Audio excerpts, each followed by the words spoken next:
In this video, we are going to discuss the nuances of function notation.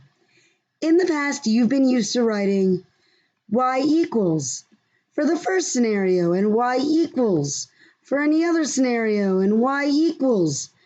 But we're going to discuss today how we can give equations, situations, and things that are functions a more specific name, such as f of x, g of x, h of x, and so on. So this is a function. A function is, again, when every input has exactly one output, or one output to every input. But again, f of x is the same thing as saying y. The only difference is it's just a little more specific about what you're doing. F is the specific name of the function. So I have named this function f, and if I ask you to do something with f, you know I'm talking about this equation.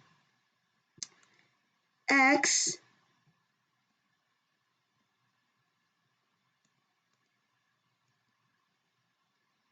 trade my pen back. X is our input value. And what happens is that that's the variable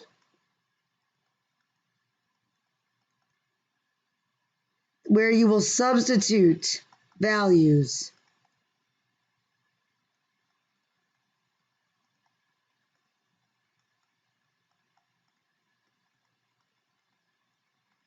So for me to say that this is the function f based on x says, okay, x is my input, x is my independent variable, and it will match the letter that's used and variable, the one changing in the rule in the equation. Which leads us to all of this, f of x basically being y, being the output, the dependent variable.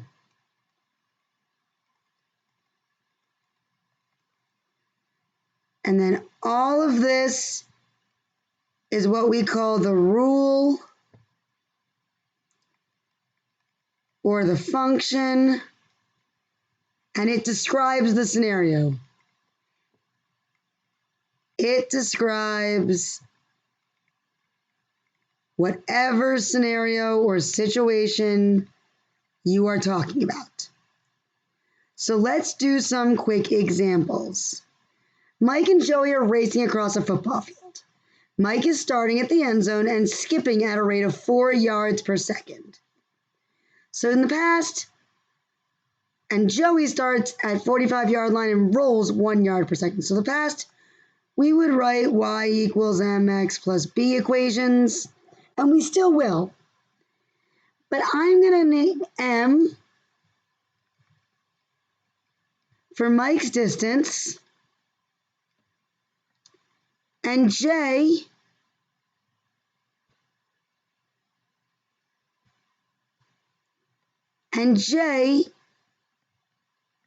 as Joey's distance. And I'm going to use x. X will be time in seconds. So Mike says he starts at the end zone, so that's at 0, and he skips at a rate of 4 yards per second. That would be m of x equaling 4x. And Joey, again, we're using x, says he starts on the 45-yard line